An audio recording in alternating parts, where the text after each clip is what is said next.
You're listening to Slut Talk FM. FM as in Fuck me. Fuck me. On WCUN, baby. How do you stop this? Well, welcome to Slut Talk. I'm sitting here with Boyabaddie, a.k.a. Aaron. Thank you so much for being here. Thank you for having me, sweetie. Yeah, cheers. Also, so I wanted to have you here for so many reasons. I think you're iconic. Also, we're both from Indianapolis. And they hate to see a bitch from Indianapolis winning. This is tea, sweetie. Anyone who crawls themselves out of that dumpster fire to reach these heights, Out I'm of the just... cornfield. I yeah? stand in awe. Yeah. So the main reason I wanted to talk to you, though, too, is because I saw you perform twice this year with Young Boy Dancing Group, and it was fucking incredible. Thank you. How did that come about? So, oh my goodness, this is so embarrassing. Fuck, I forgot. Can I cut? Yeah, cuss her out. okay. Yeah, fucking, yes, you fucking can, motherfucker. Oh my goodness, I feel so bad because they may see that I forget his name. They hit Mono? me up to, yes. Oh, I love you. Don't.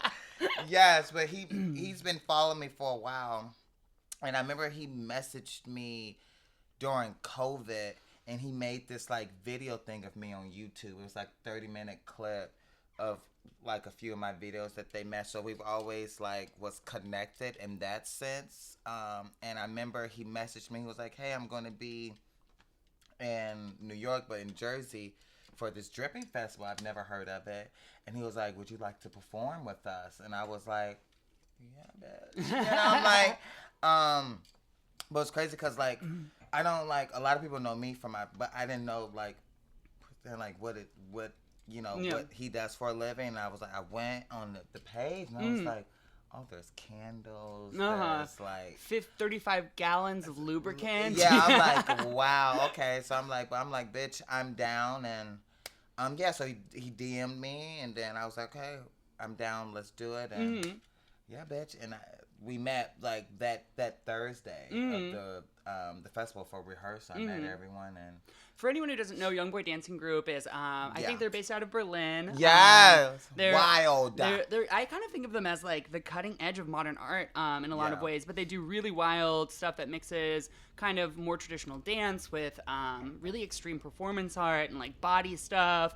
The one we saw in the woods was insane. They were like charging around, sticking candles in buttholes, lighting them on fire. We had lasers in our ass. Yeah, lasers and in pussies and in stuff. And it was really wild. And like when you were and there's a lot of physicality to it that's really painful. Like there's like a lot of like throwing yourself on the ground and hurting yourself kind of intentionally. How do you rehearse something that's that physically painful and then, over and over and over again and then do it in front of an audience?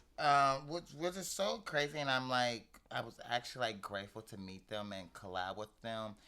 Our body is art, and I think that's what they are wanting the people to capture. That's what they like to like when we do the sculptures. Like we'll build something out of our bodies to make a picture, or everything like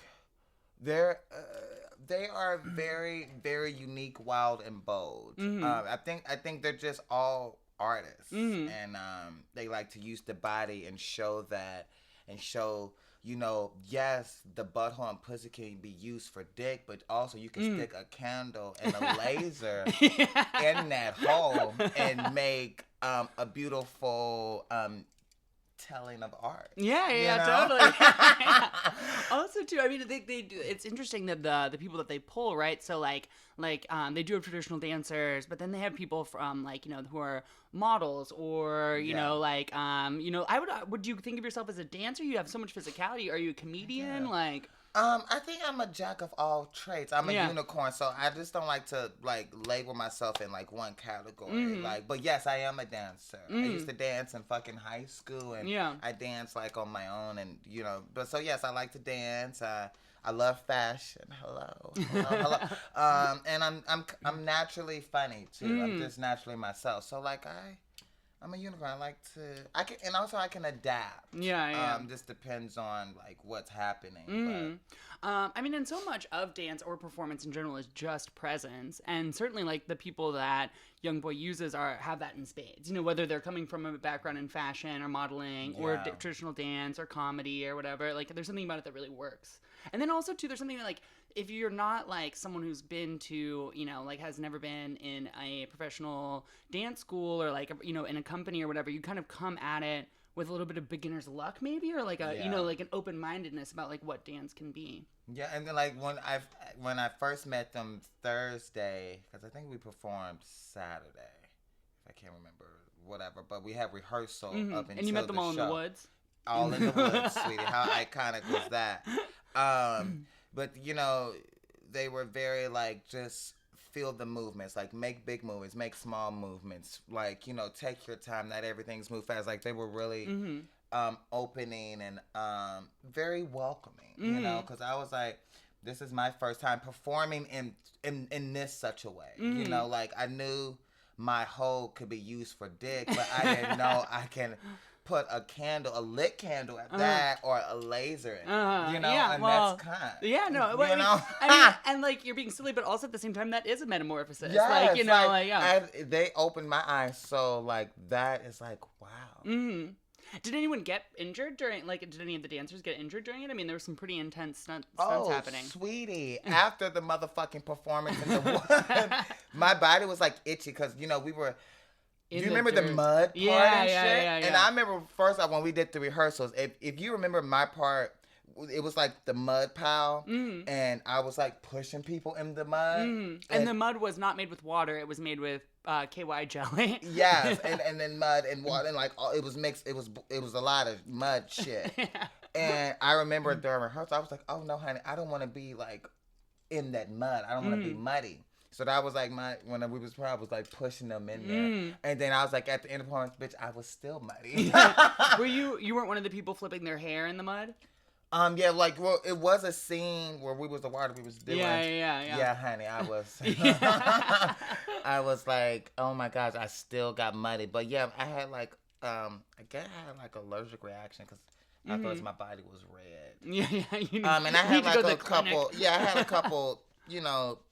Not carpet burns, but skin marks, because when you're in it, and you're grubbing against it, you don't feel it because you're adrenaline's pumping, you're performing. Then afterwards, I was like, bitch. So I saw you first do this performance in the woods, and then I saw it again at Pioneer Works, which is like, I can't imagine a more different setting. It is kind of this like iconic, like high art institution in a lot of ways in Brooklyn at this point, and like it's kind of fancy, like what was the difference between performing it in the woods and in that institution? Were there benefits to doing it at Pioneer Works? I would say it was different levels because dancing on the dirt and ground, you have a little bit more, I guess, footing and balance, and like just physical traction.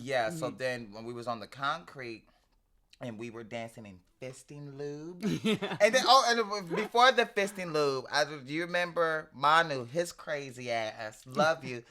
I remember he was throwing the water, and the water was on the ground in the cement. I'm like, bitch, we're hopping, and like now it's slippery. And I remember, Tony, I love you. I remember when we was dancing, I said, bitch, move slowly, because this work could slip. I said, nah, bitch, this is dangerous. Like, we were talking to each other because we was like, we can't slip.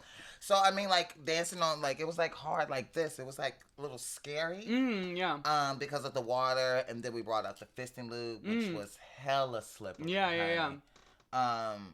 It was so hard to see that show physically, just as, like, an audience member, because, like, some people had gotten there and, like, parked, and then, like, just, like, trying to careen over everyone, and you guys were doing all these, like, really low, slow movements on the ground. Like, it almost became part of it, of everyone, like, fighting each other. And then I also remember it was crazy because the fisting lube was, like, I don't know if lube is slippery, but fisting lube, sweetie, it's, like, next level slippery.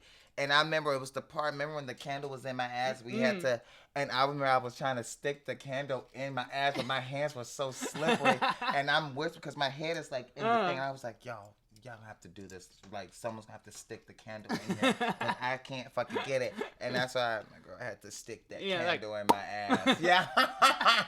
I had to make sure I douched. too before the show because I didn't want them to pull the candle out and have it be painted. Yeah, that would have been embarrassing in front of people. But yeah, there was an interesting element to that performance too, which I think just because there was the space and the time, where there was a durational aspect of it that had like started before, where there was maybe just one person who was kind of in this a bit of a predicament position, kind of, and there had been candles melting on them for clearly hours or whatever. Like that must be. I think they had to sit there like that for an hour because they have this whole thing. They have the I don't know what the fuck it's called. Yeah. Where you melt the wax. Oh, like a paraffin thing. Yeah, and then they have to be placed, and they asked me, but I was like, bitch, I can't sit that still, so I gotta move around. I'm like too motherfucking jittery for that. Mm-hmm. But they had to like place them, and it was an hour before the show because they had the candle, they wanted like it to melt a little bit too,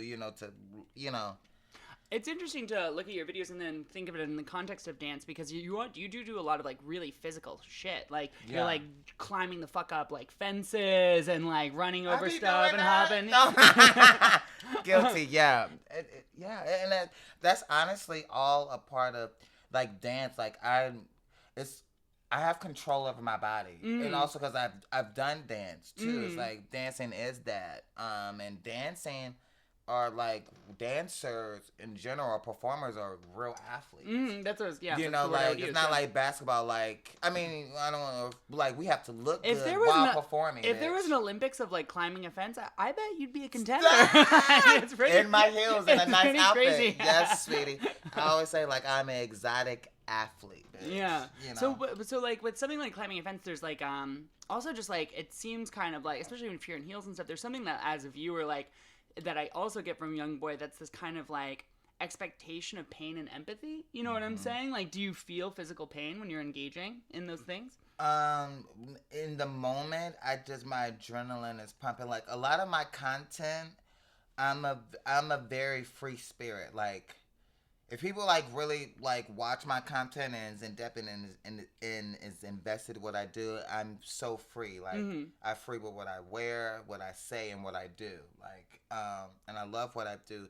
So like I never know what I'm gonna do, if that makes sense. I know like I'm gonna say hello bitch because that's my tagline. Yeah. My bitches love when I say hold my bag and sweetie. I know those. I'm gonna say that, but I'll just get out in the world and I'll be with a friend or whatever, and I see the scenery, and then my direction is like, okay, I want you to do this. I'm a pan. I'm gonna do this, and just follow me. I just tell them because like everything's freestyle. So. Honestly, one day I didn't wake up like, oh, I'm going to climb a fence. I was just outside. I'm like, I'm going to climb this fucking fence. Because I'm like, I look at things, I'm like, I'm going to do it and I can do it. And yeah, that's just... It's interesting because it does like people have such a reaction to these things that do feel so random. Like you're like your catchphrases or like what have you been doing with the Jason mask and stuff? Oh, the Michael Myers. Yeah, Michael Myers. Because I love scary movies. Yeah. Even though I'm a dramatic ass bitch, but like I know I just like I make it like funny, but then like it's like I don't know, I just and then when I do that, I don't have like what's that fucking thing? What is the thing when what is it called? Itinerary. Oh yeah. Have you seen the Scooby-Doo?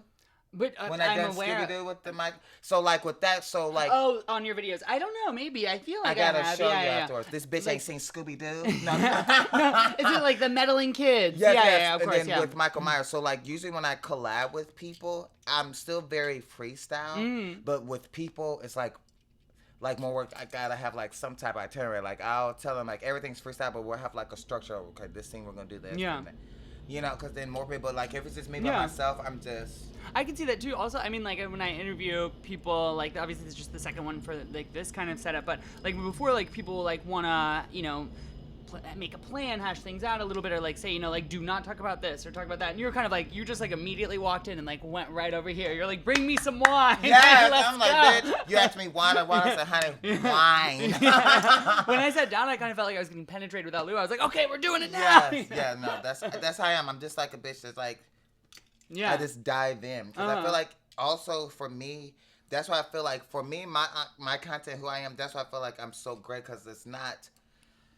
I'm not thinking too much. Yeah, I am thinking, I just like to be authentic. I like to be real, and I love to be in the moment. And I feel like in the moment, that's when you catch the best quality. And that's why I like to, usually when y'all see my videos, it's the first take. I just direct, or like, you know, sometimes, and I've noticed a lot of my friends, shout out to all my friends. I can't list all you motherfuckers, but y'all are so down. But then I've also noticed a lot of friends don't know how to fucking record. I'm like, bitch, if I'm over here, like, why are you cutting me out? Like, girl, like, pan. Camera magic, bitch. Yeah. So, like, it's also, like, that's so funny. Like, wow, people don't know. So, like,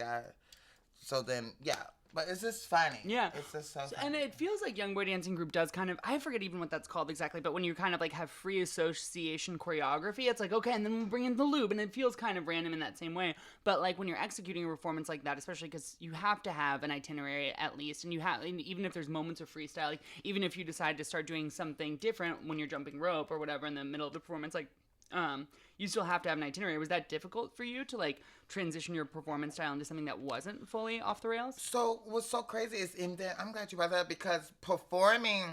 Okay, so what I do in my videos is a sense of performing, but it's only like less than 30 seconds. You know, bitch, the performance for Young Boy was like 45 minutes. Yeah. And I was like, oh my God, so that jump rope scene. Bitch, I was winded. Yeah. I was like, how the fuck is Beyonce dancing for 3 to 4 fucking hours? Yeah. And I'm like, after I was like, oh my God, my energy. I'm like, bitch, but like, no one could tell or see, but I was like, oh my God, girl, I am fucking tired. Yeah. Well, I think that's part of, that goes back to like the empathy thing that I was saying, that everyone feels like they're in pain kind of while you're watching. It's like, that's part of the allure to it or whatever. Yeah. But yeah, go on. Well, no, it's just like performing, and it's like, it's real, like, because you still have to be in it, you know, you still have to give 100% even if you're fucking exhausted. Yeah. And Young Boy Dancing Group, shout out, I love you, I can't wait till we perform again, because they said it's in the works. But you're gonna give a lot of energy. And I remember, do you remember when we performed in the loop? Do you remember I had wrapped my hair up? Vaguely. Because I was one of those bitches. I was like, honey, I'm not looping my hair up. I just got it done. I don't want to be washing and dealing with this shit. In the middle of the woods. Yeah, and I had tied. This was at Pioneers too. Okay, I had tied during that. Like I had it out, but I was like, y'all motherfuckers is crazy. Bitch. But yeah. There's people really put their body on the line in those performances. Are like they like with the thing they do where they like pick someone up by their skin. We did that too. Yeah. That's like, and I remember the guy, his skin was red. I mean, like, because they wanted us to literally, and I remember they said, who has loose skin? You said tight as a baby, bitch. I was sitting back like, who got the loose skin in this bitch?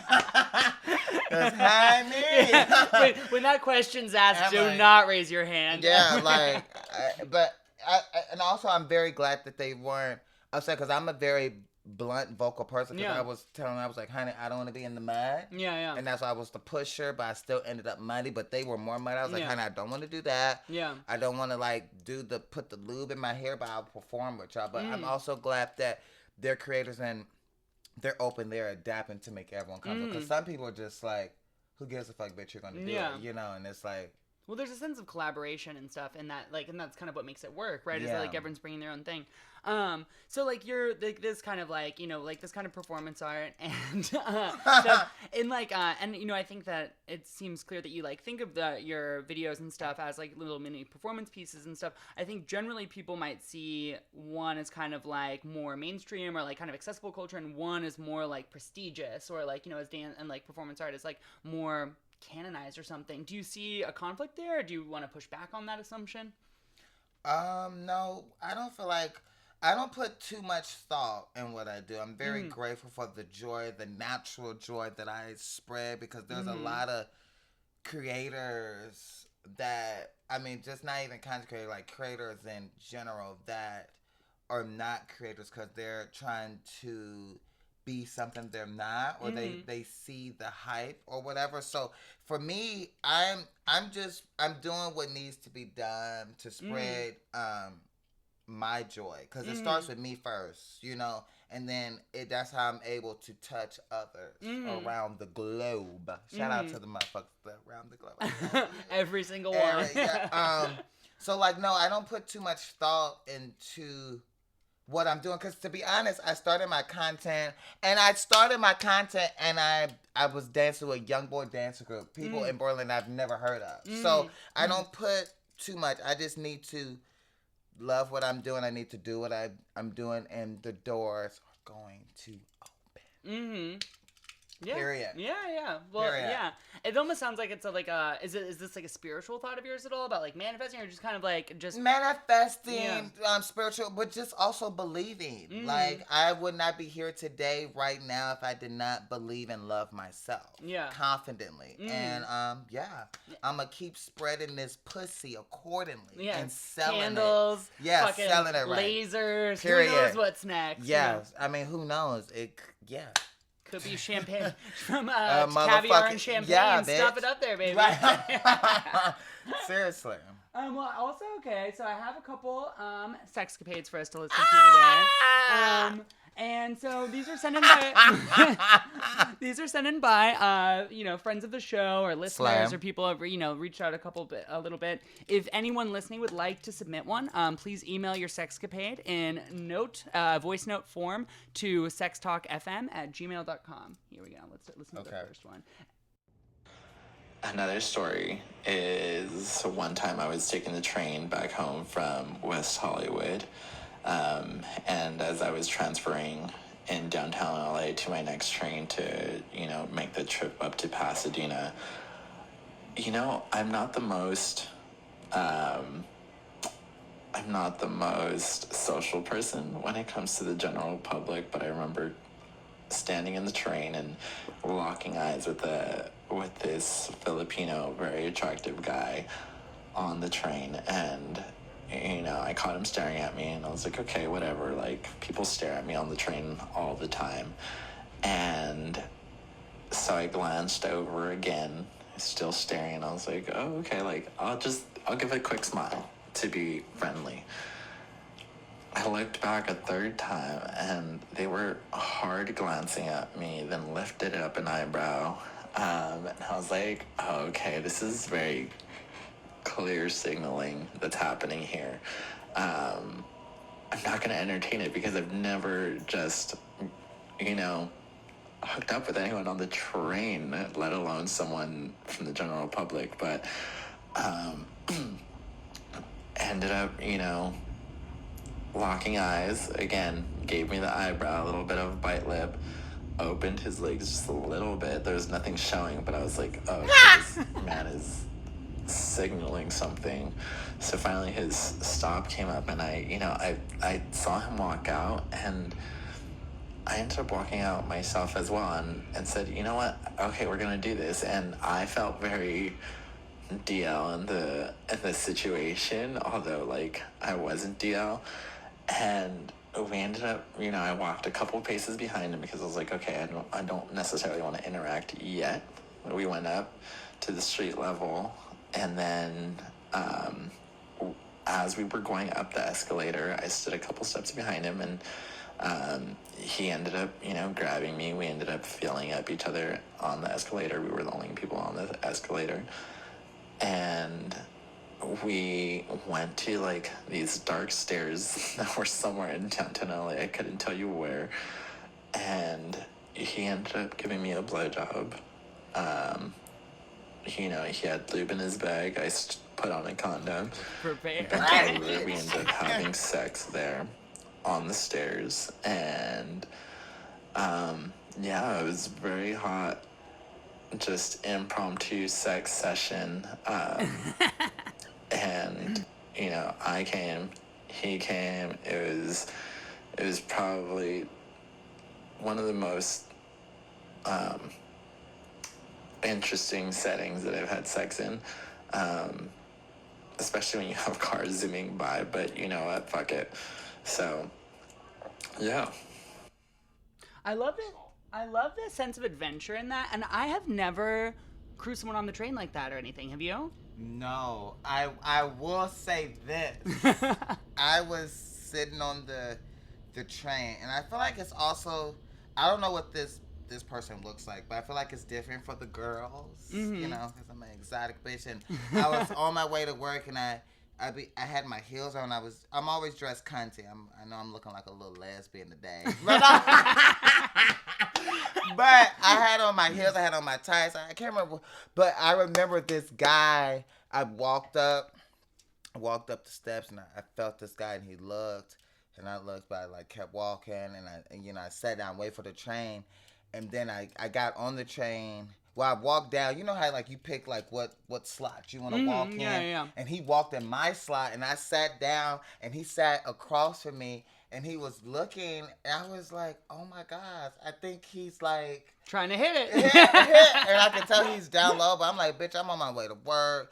Also, I was flattered, but also he wasn't my type. I was like, oh my God. And he kept looking like, but I was like, honey, if you're not going to say nothing, then you're not going to get a shot at this pussy. So for the viewers, you know, when you want to hit it, you know, you better fucking say something to me, bitch. But that was just so funny. I feel like, I don't know, I feel like I really shoot my shot, but it's just never I mean, I've obviously like... Oh, you shot your shot on the train? I mean, I would. I just don't think I just think it's worked out that way. Okay. No, that's funny. So for the next one, the recording's a little bit off, but just for a little background of this person, the next person, they have a small penis humiliation, which means that they like to be mocked for the size of their penis. Oh my God, are they paying people? Because I could take that book and see it. I'll make you feel like shit. Yeah. Call me, Boyabaddie, DM me, you little dick bitch. I'm serious, ho. Shit, okay. We'll get you some clients. I'm dead. My small penis humiliation kink was really established when I was in high school. I had been fucking this girl for a couple of months, pretty regularly. Oh, baby. And one night, my buddy and I and her decided we were having a threesome. I was going at her pretty hard, really getting into it. Well, he was just trying to put on one of the condoms I brought there, and they rarely didn't fit him. Anyways, I was so turned on by what was happening that I came and I pulled out and he slid in. And slid might not be the right word, but it wasn't really a thrust. It was no extra motion. It was just his dick entering. And the look in her eyes and the noise she made, the scream, was something that I had never achieved. And the cocky look on his face, I'll never forget. And that's when I was hooked. I knew instantly then. I had just come, but I looked down and I was harder than when I'd started. So anyways, Julian, Jamie here, told you I'd kind of walk through my small penis humiliation kink. And that was the first instance I really remember it. But it grew before then. I think it started with my development. I hit puberty before anyone else. So I had things others didn't. And I'd gotten all my growth. And I'm a shower. So when I was, in whatever grade that was, I was flaunting it. I remember going to camps with my buddies that first year and just, being the cock of the walk, giving them shit. They'd disagree, and I'd just remind them who had the big dick. But fast forward a couple months, we had one of those sleepovers, compare a little bit, and people saw me hard for the first time. And a couple of them realized that even though they hadn't hit puberty fully, they still beat me. And that's when the dynamic changed. But I already settled into the idea that the bigger dick was impressive. That's what I'd told myself. That's what I stuck with. Over the years, it's found me in weird places. I've shifted more to being caged. I've numerously times compared and said the smaller one would have to suck. I've sucked in almost all of those occasions. It's sort of a freedom because I'm a confident guy and I work hard. I have a good job. But when push comes to shove, I'm really not that impressive. Aw. And the one that was talking has the tiny dick. Yeah, he's got the tiny dick, yeah. Hit me up in the DMs, bitch. I would cuss your little dick ass out. You better call me, ho. you gonna make you feel like shit. I will degort down. It's interesting though, the small penis humiliation. That's a thing. It's so big and it's a very moneyed community of people. One time I created this like Twitter that I kind of devised to be like a small dick humiliation ATM bank, and I just thought I'd kind of like tend it or whatever. Yeah. So I made this thing. It was called like Small Penis Humiliation Bully or whatever. And basically the idea was that like you send me the picture of your little dick, I post your little dick. You send me you send me your little dick and like $20. I post your little dick, and then the internet devours you. Yeah, Jones it. And I was like, oh, this is brilliant. Like, this is going to be easy, whatever. I left this shit alone for like a week. I had 1,100 followers in like a week without posting anything, and 1 million dick pics and no $20. Stop! I was like, okay. Oh my God, them bitches need to give you your 20s. I know. If you ain't got inches, you better have bands. A lot of 20s accumulated. Yeah, bitch. but no, it didn't work. It wasn't the cash grab that I thought it was going to be. And this the last one is pretty fun.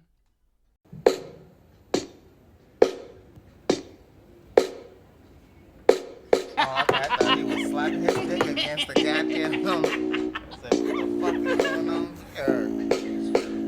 Many years ago, when I was younger, I was really into toilet cruising. Toilet what? And I would go every afternoon to these toilets that were very busy, and you might say, active. And these toilets, there were 2 of them, and they were quite near each other. The one was in this basement. It was very dark down there, and your footsteps would echo when you were walking down the hallway.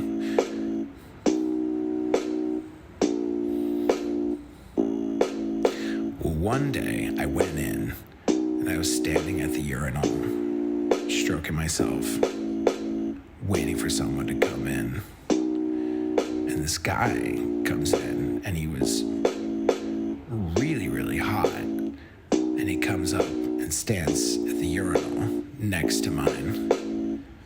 He exposes himself, I expose myself. We start playing.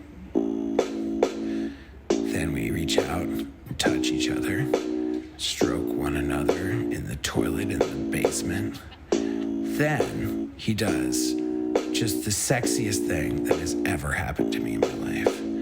He turns towards me, I turn towards him, and then he leans his head forward, and I lean my head forward, and we lean our foreheads against each other, doing absolutely everything but kissing. We stroke one another, breathing into each other's faces, our foreheads locked together. This goes on for a couple of minutes, till neither of us can stand it anymore. We both come right there on the floor, in between each other's shoes. We stand, foreheads together, and just breathe out for a couple of seconds.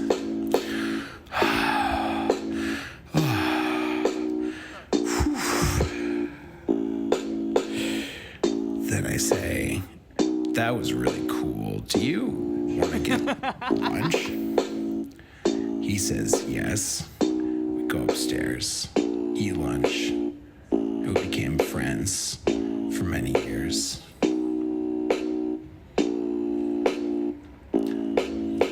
But every time he would come to the town where the toilet was, he would text me.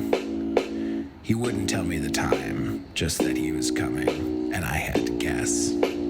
I was always right. Awesome. Yeah. I just think that the production of that one one was so good. I love the delivery. I love like the slam poetry. This motherfucker got music too. I know. He turned this shit into spoken word. How intelligent. Yeah. Short bathroom boy. Damn, you're just racking it up. You got a little dick to pay your bills. Little dick, yeah. I'm telling you, you little dick motherfucker, you better hit me up, Boyabaddie. I'm serious. You better see this episode. Yeah. Send your little dick pics to Boyabaddie at Instagram. You better. Shit. Well, thank you so much for coming. This was a blast. Thank you. Thank you for having Cheers. me, sweetie. Woo. Thank you all. This has been Slut Talk FM. I'm your host, Julian Wildhack. Our audio is by Manny Katechis. Our animations are by Julie Fliegenspan in design collaboration with Am I Like It of Official Rebrand. Thank you so much for listening. On WCUN, baby. How do you stop this?